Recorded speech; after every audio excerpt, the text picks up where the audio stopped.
Right, பார்த்துக்கொள்ளுங்க. So இப்போ நாம அடுத்தது பார்க்க போற விடயம் என்னன்னா 3NF. ஸோ அதிகமா இப்ப வரக்கூடிய ஃபைனல் எக்ஸாமுக்கு வந்து பார்ட் 2ல வந்து அதிகமா வந்து இந்த 3NF சம்பந்தமான கேள்விகள் தான் கேட்கப்படுகிறது. சரியா? ஓகே, இப்ப நாம 3ஆம் செவ்வன் படிவத்துக்கு வந்திருக்கோம். சரியா? இதுல 3ஆம் செவ்வனாக்கள் செய்யும் போது நம்ம 2 விதிகள் வந்து பூர்ணப்படுத்தப்பட்டிருக்கணும். இப்ப நல்லா ஞாபகம் வச்சுக்கொள்ளுங்க. எக்ஸாம்ல வந்து பார்ட் 2 கேள்விகளுக்கு வந்து இந்த விதிகளையே வந்து கேட்காங்க. அதாவது 3ஆம் செவ்வனாக்கள் குறிப்பிட்ட ஒரு அட்டவணையை வந்து 3ஆம் செவ்வனாக்கள் வடிவத்துக்கு மாற்றுவதற்கு எந்த மாதிரியான விதிகள் வந்து பூர்ணப்படுத்தப்பட்டிருக்கணும்னு சொல்லி அந்த விதிகளைய வந்து கேள்வியா கேட்காங்க. சரியா? அப்ப அதனால வந்து நீங்க விதிகளையும் வந்து ஞாபகத்துல வச்சிருக்கிறது வந்து நல்லது. சரியா? முதலாவது பாருங்க, நீங்க 3ஆம் செவ்வனாக்கள் வடிவம் செய்ய வேண்டுமாக இருந்தால் முதலாவது உங்களுக்கு வந்து அந்த அட்டவணை வந்து 2NFல இருக்கணும்.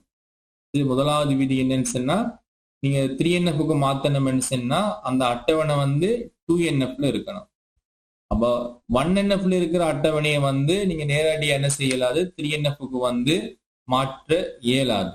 ஸோ அப்ப நீங்க என்ன செய்யணும், 1NFல இருக்கிறத 2NFக்கு மாற்றணும். அப்ப 2NFல இருக்கக்கூடிய ஒரு அட்டவணையைத்தான் நீங்க என்ன செய்யலாம், 3NFக்கு மாற்றலாம். Right, okay. இப்ப நாம் எடுத்துக்கொள்வோம் என்னன்னு சொன்னா அட்டவணை வந்து 2NFல இருக்கு. ஓகே, இப்ப 2NFல இருந்துச்சுன்னு சொன்னா அடுத்த விதி நீங்க என்ன பார்க்கணும்னு கேட்டா, இடைநிலை சார்பை கொண்டிருக்க கூடாது. இடைநிலை சார்பை கொண்டிருக்க கூடாது. அதாவது அதுக்கு சொல்லுவாங்க, ஆங்கிலத்தில் என்ன சொல்லுவாங்கன்னு கேட்டா டிரான்சிட்டிவ் டிபெண்டன்சி வந்து இருக்கக்கூடாது. சரியா? டிரான்சிட்டிவ் டிபெண்டன்சி வந்து இருக்கக்கூடாது. சோ அந்த டிரான்சிட்டிவ் டிபெண்டன்சி என்னன்னு சொல்லி பார்ப்போம். ஒரு சாவி இல்லாத பண்பொன்று வேறு சாவி இல்லாத பண்பின் மீது சார்ந்திருத்தலாகாது. முதலாவது கான்செப்ட் தெரிஞ்சிருக்கணும். சரியா? அதாவது ஒரு அட்டவணையை நாம் எடுத்தோம்னு சொன்னா சாவி பண்புகளும் இருக்கும், சாவியற்ற பண்புகளும் வந்து இருக்கும். சோ அப்ப ஒரு சாவி இல்லாத பண்பு இன்னொரு சாவி இல்லாத பண்புல வந்து தங்கியிருக்க கூடாது அல்லது வந்து சார்ந்து இருக்க கூடாதுன்னு சொல்லுவாங்க. அத இன்னொரு விதமாகவும் சொல்லுவாங்க. அப்படின்னு சொன்னா சாவி இல்லாத பண்பொன்று வேறொரு சாவி இல்லாத பண்பினூடாக முதன்மை சாவி மீது சார்ந்திருத்தல் ஆகாது. சோ அத கொஞ்சம் நம்ம விளங்குறதுக்கு பார்ப்போம். எப்படின்னு சொன்னா இந்த இடத்துல எல்லாம் கவனிச்சு கொள்ளுங்க. சரி, நான் இங்க இந்த இடத்துல சொல்லப்பட்ட இந்த வசனத்தை வந்து விளங்கப்படுத்துறேன்னு பார்த்துக்கொள்ளுங்க அப்படின்னு சொல்லி. இப்ப நீங்க கற்பனை பண்ணினீங்கன்னு சொன்னா இந்த இடத்துல பாருங்க, இப்போ ஒரு அட்டவணையில வந்து ஏ என்று சொல்லக்கூடிய ஒரு பண்பு இருக்குன்னு வச்சுக்கொள்ளுங்க. நான் இப்படி விளங்கப்படுத்துறேன். ஏ என்று சொல்லக்கூடிய ஒரு பண்பு வந்து சரியா, பி எடுத்துக்கொள்ளுங்க. அதாவது இது எப்படி நாம எடுக்கணும்னு சொன்னா பிங்கிற பண்பு வந்து ஏங்கிற பண்புல வந்து சார்ந்து இருக்கிற அர்த்தம். சரியா? நல்லா எடுத்துக்கொள்ளுங்க. அப்படின்னு சொன்னா நம்ம ஏ இந்த பக்கம் இருக்கிற சரியா பிங்கிற பண்பு, இந்த பிங்கிறது வந்து ஏல வந்து சார்ந்து இருக்குன்னு அர்த்தம். இப்ப திரும்பி கற்பனை பண்ணுங்க. அப்படின்னு சொன்னா பில வந்து சி வந்து சார்ந்து இருக்குன்னு, அதாவது இந்த சி ஆனது வந்து யாருல சார்ந்து இருக்காருன்னு சொன்னா பில வந்து சார்ந்திருக்க கூடிய மாதிரி இருக்கும். இந்த சி வந்து பியின் மீது சார்ந்து இருக்கும். அப்ப இதுல இருந்து நாம என்ன முடிவுக்கு வரலாம்னு சொன்னா, அப்ப ஏல வந்து யாரு தங்கியிருப்பாருன்னு கேட்டா சி வந்து தங்கியிருப்பாரு. சரியா? ஆனா சிங்கிறது வந்து இந்த ஏ என்று செல்லக்கூடிய பண்புல வந்து நேரடியா வந்து தங்கியிருக்கல. சரியா? அப்ப இந்த சிங்கிறது யாரு மூலமா தங்கியிருக்காருன்னு சொன்னா இந்த பி என்று செல்லக்கூடிய இந்த நபர் இருக்காரு தான், இந்த பி என்று செல்லக்கூடிய நபர் மூலமாகத்தான் இந்த சி வந்து ஏல தங்கியிருக்காரு. அப்ப இந்த வசனம் தான் உங்களுக்கு அந்த இடத்துல வந்து சொல்லப்படுது. அப்ப நீங்க இந்த கன்செப்டை வந்து நீங்க என்ன செய்யலாம்னு கேட்டா உங்களுக்கு தரப்பட்ட அந்த டியூட்ல வந்து நீங்க எழுதி கொள்ளலாம். அதாவது என்ன அர்த்தம்னு சொன்னா பாருங்க, இப்ப நீங்க இந்த வசனத்தை கொஞ்சம் பாருங்க. அப்படின்னு சொன்னா ஒரு சாவி இல்லாத பண்பொன்று வேறொரு சாவி இல்லாத பண்பினூடாக முதன்மை சாவி மீது தங்கியிருக்கு. சரியா? அப்ப இந்த இடத்துல நம்ம யார இந்த ஏங்கிறது வந்து நம்ம என்னன்னு எடுத்திருக்கோம், முதன்மை சாவி என்று எடுத்திருக்கோம். சரியா? ஏங்கிறது வந்து முதன்மை சாவி என்று எடுத்திருக்கோம். இப்ப பிங்கிறது ஏயின் மீது தங்கி இருக்கு, சிங்கிறது வந்து பியின் மீது தங்கி இருக்கு. சோ இதை அடிப்படையா வச்சு சி ஆனது மறைமுகமா வந்து யாருல தங்கி இருக்காருன்னு சொன்னா ஏல தங்கி இருக்காரு. சரியா? அப்ப சிங்கிறது நேரடியா ஏல தங்கி இருக்கல, பி என்று செல்லக்கூடிய ஒரு பண்பினூடாகத்தான் ஏல தங்கி இருக்கு. ரைட்? இதுதான் அந்த அதனுடைய கான்செப்ட். சரியா? இதை நான் ஏன் சொல்றேன்னு சொன்னா நம்ம உதாரணங்கள் பார்க்கும்போது உங்களுக்கு புரியக்கூடிய மாதிரி இருக்கும். இதை வந்து நான் உங்களுக்கு தரப்பட்ட டியூட்ல வந்து நீங்க பக்கத்துல வந்து எழுதி வச்சு கொள்ளுங்க. சரியா? இப்ப இந்த உதாரணத்தை பாருங்க. சரியா? இந்த உதாரணத்துல பாத்தீங்கன்னு சொன்னா இந்த அட்டவணையில வந்து புக் ஐடி என்று செல்லக்கூடியத இந்த இந்த புலத்தை வந்து இந்த புக் ஐடி என்று செல்லக்கூடிய புலத்தை வந்து நான் முதன்மை சாவியா எடுக்கிறேன். சரியா?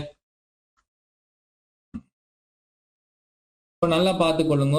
நீங்க 3NF-க்கு மாற்ற வேண்டுமாக இருந்தால் இந்த அட்டவணையானது 1NF-ல இருக்கான்னு பார்க்கணும், அடுத்தது 2NF-ல இருக்கான்னு பார்க்கணும். இந்த அட்டவணை வந்து ஓகே உங்களுக்கு பார்த்தா விளங்குது என்னன்னு கேட்டா 1NF-ல இருக்கு. அதே நேரம் 2NF-ல இருக்கான்னு பார்க்கணும். 2NF-ல இருக்கான்னு சொன்னா இந்த அட்டவணையில வந்து சேருமான சாவிகள் இருக்கணும். அந்த சேர்மான சாவிகள் இருக்கும்போது ஒரு சாவி இல்லாத பண்பு, 2 சாவிகள் இருக்கும்போது ஏதாச்சும் ஒன்றுல தங்கி இருக்கான்னு சொல்லி பார்ப்போம். ஏன்னா இதுல வந்து நம்ம இந்த புக் ஐடி என்று சொல்லக்கூடிய இந்த புலத்தை மாத்திரம் தான் நம்ம என்னென்னு எடுக்கோம், முதன்மை சாவியாக எடுக்கும். ஸோ இப்ப இந்த அட்டவணையில வந்து சேர்மான சாவிகள் எடுக்கிறதுக்கு வாய்ப்பு இல்லை. சரியா? அப்ப இந்த அட்டவணை வந்து 2NF-ல வந்து இருக்கு. இது ஒரே ஒரு சாவி தான் இருக்கு. இந்த புக் ஐடி என்று சொல்லக்கூடிய ஒரே ஒரு இந்த பண்பு தான் முதன்மை சாவியாக இருக்கு. இந்த மூன்றும் சரியா? இந்த மூன்றையும் பார்த்தீங்கன்னு சொன்னா இது மூணும் வந்து சாவி இல்லாத பண்பு. புக் ஐடிங்கிறது ஒரு சாவி பண்பு, இந்த கேட்டகரி ஐடிங்கிறதும் இந்த கேட்டகரி டைப் அடுத்தது பிரைஸ், இது மூணும் வந்து சாவி இல்லாத பண்பு. அப்ப இந்த சாவி இல்லாத பண்பு இன்னொரு சாவி இல்லாத பண்புல தங்கி இருக்கான்னு சொல்லி பார்க்கணும். அது எப்படி பார்க்கணும்னு சொன்னா இந்த பிரைஸ்ங்கிறது இந்த கேட்டகரி டைப்ல தங்கி இருக்கான்னு பாருங்க. பிரைஸை பாருங்க. இப்ப சயின்ஸ் சொன்னா 500 வருது, மறுபடியும் பாருங்க சயின்ஸ் வந்து 400. அப்ப என்ன செய்யுதுன்னா மாறுது தானே. இப்ப சயின்ஸ் வந்து 500, திரும்பி சயின்ஸை பார்த்தீங்கன்னா 400 வருது, இப்ப மாறுது, அப்ப தங்கி இருக்கல. பிரைஸ் வந்து இந்த கேட்டகரி ஐடியில தங்கி இருக்கான்னு பாருங்க. இப்ப 1 சொன்னா 500, திரும்பி 1 சொன்னா 400, அப்ப மாறுது தானே. இப்படித்தான் பார்க்கணும் நீங்க. சரியா? அப்படி மாறிச்சுன்னு சொன்னா தங்கி இருக்கல அர்த்தம். அப்ப பிரைஸ்ங்கிறது இந்த கேட்டகரி டைப்லயும் தங்கி இருக்கல, கேட்டகரி ஐடியிலையும் வந்து தங்கி இருக்கல. அடுத்தது கேட்டகரி டைப் இந்த கேட்டகரி ஐடியில தங்கி இருக்கான்னு பாருங்க. இப்ப சயின்ஸ் சொல்றது வந்து அதனுடைய கேட்டகரி ஐடி வந்து 1. ஓகே, மறுபடியும் பாருங்க சயின்ஸ் எடுத்தீங்கன்னா அந்த கேட்டகரி ஐடி வந்து 1 பாத்தீங்கன்னு சொன்னா ஓகே, அப்ப தங்கி இருக்கிற மாதிரி இருக்கு தானே. அதே நேரம் இந்த மெட்ஸை பாருங்க. மெட்ஸ் அதனுடைய கேட்டகரி ஐடி வந்து 2. அப்ப இந்த இடத்துல பாத்தீங்கன்னு சொன்னா மெட்ஸ் பாத்தீங்கன்னா அதனுடைய கேட்டகரி ஐடி வந்து 2. ஸோ அப்ப இதுல இருந்து நமக்கு என்ன விளங்குதுன்னு சொன்னா சாவி இல்லாத இந்த கேட்டகரி டைப்னு சொல்லக்கூடிய பண்பு இன்னொரு சாவி பண்பின் சாவியற்ற பண்பின் மீது தங்கியிருக்கு. அப்ப இதைத்தான் நாம் என்ன சொல்லுவோம், டிரான்சிட்டிவ் டிபெண்டன்சின்னு சொல்லுவோம். அதாவது சாவி இல்லாத பண்பு வேறொரு சாவி இல்லாத பண்பின் மீது தங்கியிருத்தல். ரைட்? இதை வந்து நாம் என்ன செய்யணும், இந்த அட்டவணையில வந்து நாம இல்லாம செய்யணும். அதாவது டிரான்சிட்டிவ் டிபெண்டன்சியை வந்து நாம் என்ன செய்யணும், இல்லாம செய்யணும். அப்ப இல்லாம செஞ்சோம்னா ஓகே 3NF-ல இருக்குன்னு அர்த்தம். ரைட்? அப்ப யோசிங்க வந்து அப்ப என்ன செய்யலாம் யோசிங்க பார்ப்போம்.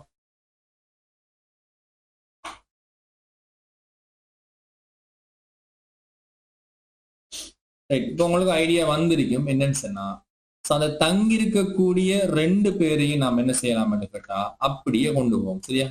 தங்கி இருக்கக்கூடிய 2 பேரையும் வந்து நம்ம வேறையா எடுப்போம். யாரு? கேட்டகரி ஐடியையும் கேட்டகரி டைப்பையும் வந்து நம்ம வேறையா எடுத்துட்டோம். இதுல வந்து இந்த கேட்டகரி ஐடிங்கிற ஒரு ஆளை வந்து நம்ம என்ன செய்யலாம், முதன்மை சாவியா எடுக்கலாம். ஸோ அதுக்கு கீழே வந்து நான் இந்த லைன் ஒரு கோடுன்னு போட்டிருக்கேன். சரியா? இதுதான் வந்து முதன்மை சாவி. இப்ப கேட்டகரியை பாருங்க. 1 2 3 என்று சொல்லி நமக்கு 3 கேட்டகரி இருக்கு. இந்த ஒன் என்று சொல்லக்கூடிய கேட்டகரியை பார்த்தீங்கன்னு சொன்னா அது வந்து சயின்ஸாக இருக்கு. ஒன் என்று சொல்லக்கூடிய கேட்டகரியை பார்த்தீங்கன்னு சொன்னா சயின்ஸாக இருக்கு. டூ என்று சொல்லக்கூடிய கேட்டகரி பார்த்தீங்கன்னு சொன்னா மெட்ஸாக இருக்கு. அதே நேரம் த்ரீ என்று சொல்லக்கூடிய கேட்டகரியை பார்த்தீங்கன்னு சொன்னா அது வந்து பிசிக்ஸாக இருக்கு. சரியா? அப்ப இந்த தங்கி இருக்கக்கூடிய ரெண்டு பேரையும் நாம் என்ன செஞ்சிட்டோம், அப்படியே வேறையாக்கி எடுத்துட்டோம். மீதியா இருக்கிறது யாரு நமக்கு? இந்த புக் ஐடி. மீதியா இருக்கிறது வந்து புக் ஐடி இருக்கு. அதே நேரம் பிரைஸ் இருக்கு. மீதியா இருக்கிறது வந்து பிரைஸ். இவங்க ரெண்டும் தானே இருக்காங்க. புக் ஐடியை வந்து நான் அப்படியே பாருங்க, நீங்க அந்த இருக்கக்கூடிய புக் ஐடி எல்லாம் வந்து நீங்க அப்படியே பேஸ்ட் பண்ணக்கூடிய மாதிரி இருக்கும். அதே நேரம் பிரைஸ் எல்லாம் வந்து அதை அப்படியே வந்து நீங்க என்ன செய்யணும், அதை அப்படியே கொண்டு போய் வந்து அந்த உரிய பிரைஸை வந்து எழுதக்கூடிய மாதிரி இருக்கும். ரைட்? அப்ப இந்த இடத்துல இருக்கக்கூடிய இந்த அட்டவணைகளுக்கு வந்து நீங்க பேர் வைத்தீங்கன்னு சொன்னா இதை வந்து நீங்க என்ன எடுக்கலாம்னு சொன்னா ஒரு புக் பிரைஸ் என்று வைக்கலாம். இந்த அட்டவணைக்கு பேர் வந்து புக் பிரைஸ் என்று வைக்கலாம். இந்த அட்டவணைக்கு பேர் வந்து ஒரு கேட்டகரி டேபிள் சொல்லி வைக்கலாம். சரி, அட்டவணைகளுக்கு வந்து பேர் வச்சிருக்கோம். அப்ப இந்த புக் பிரைஸ் சொல்லக்கூடிய அட்டவணைக்கும் இந்த கேட்டகரி என்று சொல்லக்கூடிய அட்டவணைக்கும் இடையில வந்து தொடர்பு இல்லை. அப்ப தொடர்பாக்கணும்னு சொன்னா நமக்கு தெரியும் என்னன்னு சொன்னா, அப்ப இந்த அட்டவணையில் இருக்கக்கூடிய முதன்மை சாவி, அதாவது கேட்டகரியில இருக்கக்கூடிய முதன்மை சாவியை கொண்டு போய் இந்த புக் பிரைஸ் சொல்லக்கூடிய இந்த அட்டவணையில வந்து நம்ம என்ன செய்யணும், அந்நிய சாவியை சேர்த்து விட்டுறணும். சரியா? சேர்த்து விட்டு போடும். இந்த டேட்டா இருக்கு தானே, இந்த டேட்டாவை வந்து நீங்க அப்படியே என்ன செய்யலாம், இதுல வந்து பேஸ்ட் பண்ணி விடலாம். அதாவது டைப் பண்ணி விட்டீங்கன்னா சரி. ரைட்? இப்ப நாம என்ன செஞ்சிட்டோம், அதாவது இந்த சாவியற்ற பண்பு, அதாவது ஒரு சாவி இல்லாத புலம் இன்னொரு சாவி இல்லாத புலத்துல வந்து தங்கி இருக்கு. அப்ப அந்த தங்கி இருக்கக்கூடிய நபர்கள் இரண்டு பேரையும் நாம என்ன செஞ்சிட்டோம்னு சொன்னா